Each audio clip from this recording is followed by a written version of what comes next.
Hi everyone, welcome to the Menzies School of Health Research podcast series for the NT Youth Health Summit initiative called Youth Choices, Youth Voices, where we aim to hear from young people and specialists about youth health priorities in the NT. A special shout out to our sponsors for this event, including Hot North, CDU, the Northern Territory Government, NTPHN, Bridging the Gap, Ironbark Corporation and Charter Air. I'm Lateesha Jeffrey, and today on episode 4, I'll be having a chat with Seth Westhead from South Australia Health and Medical Research Institute. Seth has family connections to the Awabakal and Wiradjuri nations of New South Wales and is a research associate with Wardliparingga Aboriginal Health Equity. Samurai, is that right, Seth? Samri, yep. Samri, that's nice. Prior to his research work, Seth gained 10 years experience as a youth mentor across various government and non-government programs, focusing on the cultural development and wellbeing of Aboriginal and Torres Strait Islander young people. Through his research work, Seth strives to better understand how social and cultural determinants impact health and equip communities with tools and evidence for health advocacy and enable communities to translate health research into meaningful action. Welcome to the podcast, Seth. That was a huge mouthful for me. You are obviously doing some amazing work and you've got some amazing experience. So thank you for joining me. And how are you doing today? Yeah, thanks, Lateesha. No, I'm doing well. I've come off a deadly and restful weekend, so feeling fresh and yeah, ready to have a yarn. I'm excited. Thank you. I'm excited too. So first off, it sounds like you have and continue to work with young people from around Australia, and it is obviously something that you are passionate about. And can you just tell us the best of or your favourite thing about working with young people? Yeah, I've been really privileged in my journey of work and different experiences, particularly in being able to work with a young mob. It's taken me up to the top end. I've been able to go back home to Newcastle, which is where some family connections are. I've been able to go overseas and lots of different things, all from working with young people. So it's interesting, I think, getting into working with young people in youth mentoring roles or as a sort of youth advocate. You often think that it's what you can teach young people. But to answer your question, I think that the best thing and my favorite thing about working with young people is actually what I've learned and what they're able to teach me. I realize as I get older, I'm sort of out of the loop, and even just the intelligence and experience and perspectives of young people always amazes me. So I think, yeah, it's definitely what they can teach me and what I've been able to learn. Yeah, and I imagine that's exactly why you're good at what you do as well. Can you tell us a little bit about the project you're currently working on called the Roadmap for Aboriginal and Torres Strait Islander Adolescents Health and why it's important? Yeah, for sure. So as you mentioned, I'm a research associate and I work with Wardliparingga, the Aboriginal Health Equity team at SAMRI. I work as part of the adolescent health group. So our work focuses predominantly on the health and wellbeing of Aboriginal and Torres Strait Islander adolescents. We also do some collaborations with international groups working in Indigenous adolescent health as well. And one of those projects that I'm really lucky to be co-leading is the development of the roadmap for Aboriginal and Torres Strait Islander adolescent health. So 1/3 of the Aboriginal and Torres Strait Islander population here is adolescents, or classified as adolescents, which is aged between 10 and 24 years old. And we know it's a time of great discovery and transition and opportunity, but it's also a time where health needs change and different challenges arise. Despite this, though, the existing policies and services tend to focus mostly on children and adults, meaning that a lot of times young people can't access the services and support that they need or want. Although there's been some sort of efforts to measure and describe the health needs of adolescents, there's been less work on how services and responses can better meet their needs and priorities, particularly from their perspective. And an important fact is that there's no current national strategy for Aboriginal and Torres Strait Islander adolescent health. So because of this, some of the investments in adolescent health have been limited or poorly coordinated or matched to needs. So I suppose to assist with all this, we're developing the very first roadmap for Aboriginal and Torres Strait Islander adolescent health in Australia. So this will become a document that will describe priority needs and related actions to ensure that young people are healthy and well and supported in the best way that they can be. It will ensure that, to ensure that the roadmap is meaningful, effective and sustainable. It will also be governed by a group of Aboriginal and Torres Strait Islander young people. And their role will be to help guide not only the development, but the implementation and the sharing of this roadmap. Wow, that does really sound amazing. So why do they call it a roadmap? Are we lost?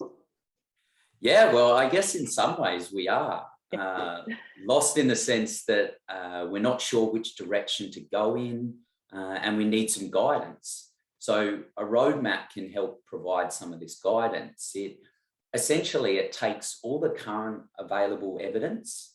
It might generate some new evidence in the form of research, and it puts that all together to come up with recommendations, actions, and strategies for the different directions that we should go in. So I suppose it's kind of a bridging the gap between past what's happened, present what's needed now, and future where is it that we're hoping to go.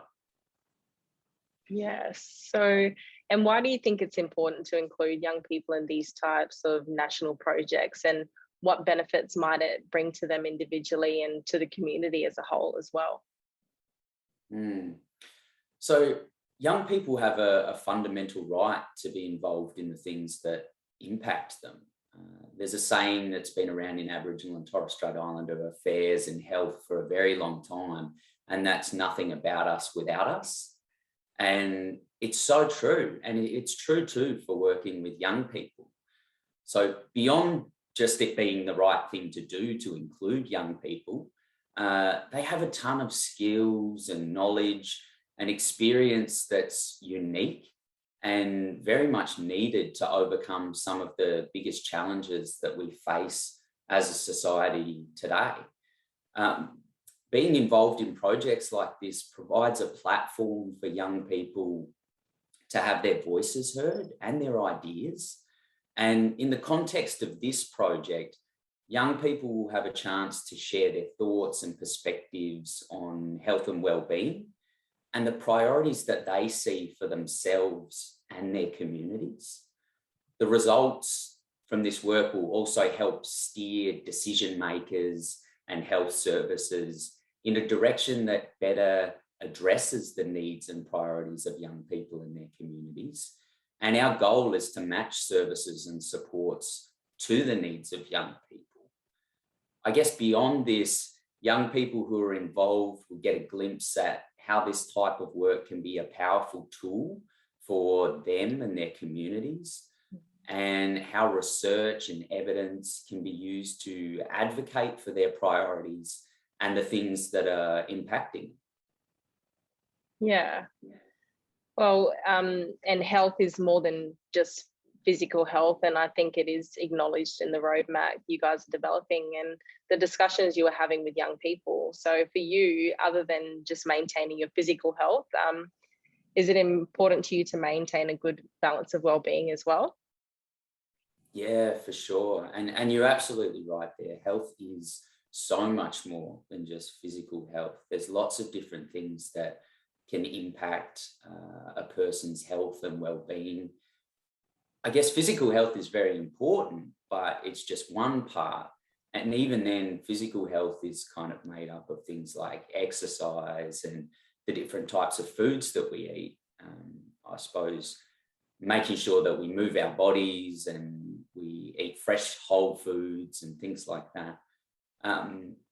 But yeah, there's also maintaining your mental and emotional health. And I personally do this by taking time to be by myself every day and regularly reflecting and checking in with how I'm feeling, and then connecting with friends and family.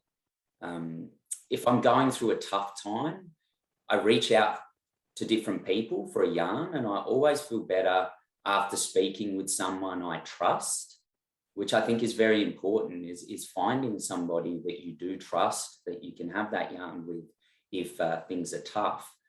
And then I guess there's also your spiritual health, and this can be different for each person, but I think it's very important. Our connection to culture, I believe, is really part of our spiritual health, although it can affect our whole picture of our health, not just our spiritual health. And that connects us to our ancestors and our family, our land and each other. And I suppose some strategies for me to maintain my spiritual health is through things like meditation, going out on country, and learning some of my family's stories. So really taking time to connect in deeply with myself, but also my family and my history and those sorts of things.